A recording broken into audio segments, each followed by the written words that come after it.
Buenos días, compañeros del comité coordinador. No fue sino hasta ayer que tuve la oportunidad de leer la entrevista que le hizo Adelita Curiat en el polígrafo de la Estrella a el tirano corrupto que tenemos de rector en la Universidad de Panamá.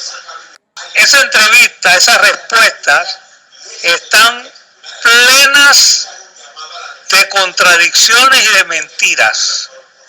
Y en las contradicciones están las mentiras, ¿no? Él no ha perseguido a nadie, él no ha destituido a nadie, él no ha votado a nadie, ¿no? Por favor, él no ha perseguido a nadie. Y ahí están los casos de la doctora Nayasi Turner, del doctor Miguel Antonio Bernal, de Rica Paz, del profesor Archibol, del profesor José Luis Torres, que tuvo que irse para México a trabajar allá a la UNAM, y que después la corte falló a favor de él, y no sé si ya le pagaron los salarios caídos. El doctor Siberico Ortiz, que le inventó una patraña para sacarlo de la universidad. Ahí hay unos doctores de la Facultad de Medicina que no votaron por él, creo que fue allá por el 2003. El doctor Bernal conoce los nombres porque él era el defensor de ellos, ¿no? Y así hay otro, el suscrito, quien le habla, ahí montó una persecución, una tras otra por todos lados, ¿no? Con los estudiantes del MAN, de allá de la Facultad de Administración Pública. Ahí está Aristóteles, que es testigo de esas cosas. Pero no, él es un santo. Pero bueno, yo no sé cuándo nos vamos a liberar de todo de ese señor. Al final de la entrevista hay una especie de reseña biográfica universitaria de el tirano corrupto. Y yo voy a hacer aquí algunas acotaciones que modifican y amplían esa biografía universitaria del tirano corrupto. Bueno, ese sujeto entró a la universidad por la puerta de la cocina en febrero de 1964 como profesor en la Facultad de Humanidades. Y digo por la cocina porque en esa época yo era estudiante en la universidad y las clases terminaban casualmente a finales de enero, principios de febrero. Entonces, ¿cómo se iba a entrar de docente a la universidad en esa fecha? Pero desde ahí viene su marrumancia, ¿no? Esa era la época del doctor Gas. Ok. Él no es nombrado decano de la Facultad de Humanidades en 1970, no. Es designado por el gobierno militar en esa posición en 1969. Recordemos que la universidad fue cerrada, rodeada, intervenida en diciembre de 1968. Se le puso una cerca de alambre de ciclón, se destituyeron, se votaron profesores, fundamentalmente de la Facultad de Humanidades, sobre todo, ¿no? Y entonces se nombró, los militares nombraron al rector, al secretario general y a los decanos. Y él, a través de el odontólogo Morales y de su amigo Pons, el de la MacGregor, fue metiéndose, arrastrándose por allá, por donde los militares daban frontenis, por allá por la caballería y entonces lo designaron decano de la Facultad de Humanidades. En 1973, cuando crearon el IRRE y el INTEL, que antes el IRRE era una entidad que únicamente trabajaba para el interior y en Panamá y Colón era una empresa norteamericana que se llamaba Compañía Panameña de Fuerza y Luz, y los teléfonos estaban manejados por distintas empresas, ¿no? Entre ellas fundamentalmente una que se llamaba Interconsa y la misma Fuerza y Luz, ¿no? Entonces designaron al quien era rector de la universidad, el arquitecto Edwin Fábrega, como director del IRRE. Y Nicolás Ardito Barleta, que era el secretario general, pasó al nuevo Ministerio de Planificación, que antes era una dirección general de la Presidencia de la República. Entonces él volvió por allá, por la jugada de frontera, y porque él no juega ni yo-yo, ¿no? Y entonces allá se arrastró, y como nombraron a Rómulo de rector, entonces a él lo nombraron de vicerrector académico y de vicerrector administrativo a un concuñado del coronel Botita García. En la universidad nada más cabía, en esa época de la universidad militarizada, 2 vicerrectores, el administrativo y el académico. Y el académico era, lógicamente, quien tenía el peso de las cuestiones de la universidad. Bueno, ya nosotros sabemos que Rómulo cumplía otras misiones y otras funciones con el general.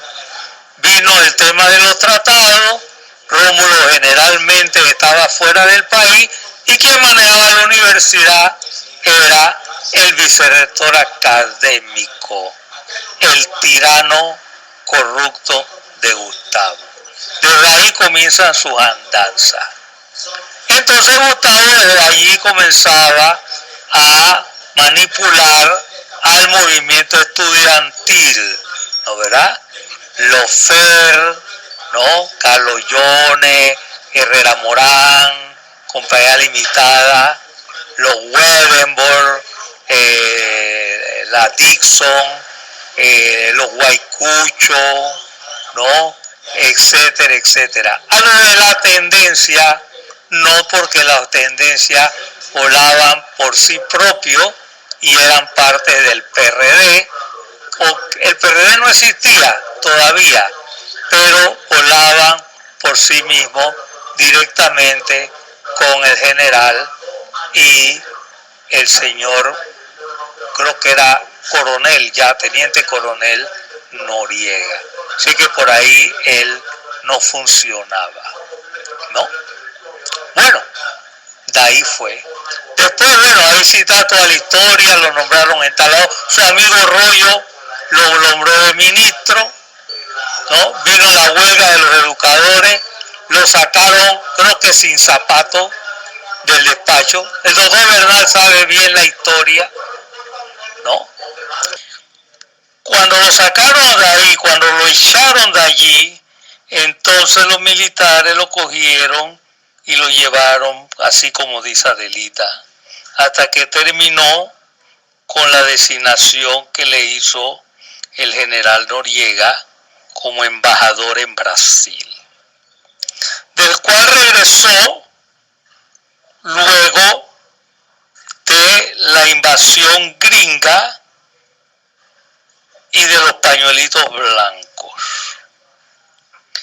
Entonces llegó a la universidad a reintegrarse a su cátedra, pero como el señor ministro, es embajador, es vicerrector y rector encargado no podía regresar únicamente como profesor porque él es Gustavo García de Paredes. Entonces fue donde Adames a buscar una posición adicional. En Adames, cuando el rector Adames, en su administración, se hacía lo mismo, pero en menores dimensiones que lo que ha hecho o lo que se ha hecho en las administraciones de García de Paredes. Y Adames no le dio nada. Por eso entonces, cuando vino la candidatura que aupamos y movilizamos y propiciamos de Carlos Iván Zúñiga, un grupo de profesores, estudiantes y administrativos para librarnos de la mafia del FER 29 y del rector Adames y los otros que estaban no con ellos, pero que rondaban por ahí, como era la gente de la tendencia, de los guaycuchos y de los otros, ¿no? Entonces él se sumó a el movimiento democratizador de la Universidad de Panamá, que era como se llamaba, y quiso ser postulado a rector, pero no tuvo simpatías en ese afán ante la candidatura del doctor Zúñiga. Como él es como es, entonces fue metiéndose con Zúñiga, ¿no? Ya no tenía obstáculo porque Bernal y Ardila no estaban en la universidad, ¿no? La otra gente del MDU, bueno, se habían seducido ellos mismos ante los puestos, ¿no? La miseria humana de muchos de ellos, y entonces logró que Zúñiga lo apoyase en la candidatura a rector. Salió electo y allí comienza la tragedia de la Universidad de Panamá. Periodo primero, 1994 al 97. En el 97 no podía ser candidato, en virtud de la Ley 6 de 1991. Pero la Corte Suprema, con la mamá del exministro que se fue hace poco del Ministerio de Seguridad, y su otro amigo, que en paz descanse, Rogelio Fábrega, le propiciaron un fallo absurdo, un exabrupto de eso que acostumbra la Corte, y entonces pudo ser candidato. Entonces venían las elecciones del 2000, y no había forma de que inventara otro fallo. Entonces elaboró con sus amanuenses, especialmente el nefasto Weatherboard, un proyecto de ley de reforma, que lo que buscaba fundamentalmente era establecer la reelección. Eso no pasó en la Comisión de Educación. No pasó siquiera el primer debate. Hubo fuerte oposición por parte de quienes asistíamos como docentes de la universidad y de parte de los mismos diputados comisionados en esa Comisión de Educación. Entonces vino el año, ahí fue donde postuló entonces a Vallarino, que era el que le aseguraba la menor oposición para su regreso en el 2003. A Medrano no, porque Medrano tenía detrás de él a las a los grupos universitarios del PRD y de la tendencia que lo apoyaba. Vallarino no tenía prácticamente nada. Subió con los votos de Gustavo, ¿no? Medrano le hizo oposición y habló pestes. Habló pestes, yo soy testigo de ello, del señor García Paredes. Pero después, cosas verdes de Sancho, en el 2003, se encargó él de postularlo en el restaurante Lunfún. ¡Oh, qué poca altura! Pero bueno, así es la vida en este país. Así es la gente en este país. Entonces, vino y, como no podía reelegirse para el periodo siguiente, consiguió que su copartidario y amigo, Martincito Torrijos, y el presidente de la Asamblea, Jerry Wilson, presionaran a la presidenta de la Comisión de Educación, Susana Richa de Torrijos, en la aprobación de otro proyecto de reforma que él había presentado. Y eso es lo que es la ley que se aprueba en el 2005. En esa ley se aprueba la reelección, pero hay un fallo ante un recurso que interpuso el doctor Bernal, un fallo primero del magistrado Adán Adolfo Arjona, basado en el concepto de la retroactividad de la ley, algo así por el estilo. Y Arjona falló que él no podía ser candidato. Pero su copartidario y amigo, Martín Torrijos, uno de los dos presidentes más inútiles que ha tenido este país, él y Varela, entonces mandó a su ministro de Vivienda, el señor Didio Arcia, a que presionara a el magistrado Arjona, y le dieron hasta que entonces vino y Arjona echó atrás la suspensión que había hecho de la candidatura de Gustavo. El abogado de Gustavo era Muñoz Pope, que había sido el jefe de campaña de la doctora Villalaz cuando ella fue candidata contra el candidato de Gustavo, que era Julio Vallarino. Qué cosas, ¿no, verdad? Bueno, entonces ahí es donde sale lo que muy bien llama el doctor Bernal la suspensión de la suspensión. Y entonces Gustavo volvió a ser candidato por obra y gracia de el mañoseo y la separación de poderes que hay en Panamá, con la intervención del presidente de ese momento, Martín Torrijos, en los asuntos de la Corte Suprema de Justicia.